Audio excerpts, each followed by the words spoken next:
Benvinguda, benvingut al Psicafé d'avui. Eines per gestionar l'impacte emocional del coronavirus, una iniciativa de l'Ajuntament de Solsona i el Consell Comarcal del Solsonès.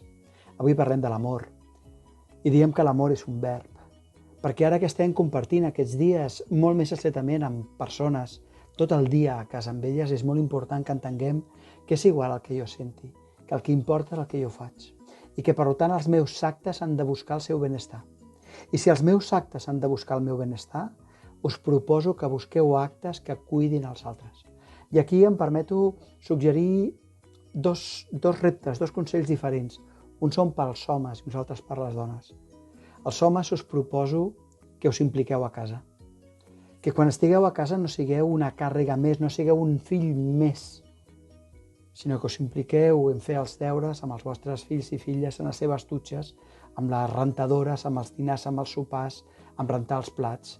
Que observeu la quantitat de feina i la quantitat d'hora que fa la vostra parella i veieu si vosaltres feu com a mínim la meitat. I com a mínim la meitat no és amor. Fer més de la meitat és amor. I aquest és el repte que us proposo. I juntament us proposo un altre repte, que sigueu capaços d'expressar-vos des de la tendresa, que compartiu records de la vostra infantesa, que compartiu coses que són records antics, que són bonics per compartir, perquè els vostres fills, les vostres filles, les vostres parelles entenguin que no s'han casat amb un home de pedra, sinó que té un cor viu, que sap estimar. I estimar és una acció. I si estimar és una acció, ara ve un repte per les dones. Mantingueu la fermesa per no fer més de la meitat de la feina. Mantingueu la fermesa per permetre que les altres persones de casa vostra s'impliquin.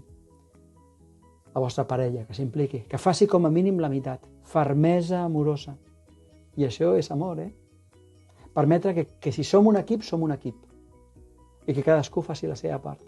Ja veieu, podem aprofitar aquesta època del coronavirus per aprendre a que a casa nostra ens estimem i que l'amor és una acció i que l'acció significa compartir les feines, compartir el goig, compartir l'alegria, compartir la felicitat. Doncs espero que aquest repte, encara que complex, us sigui útil.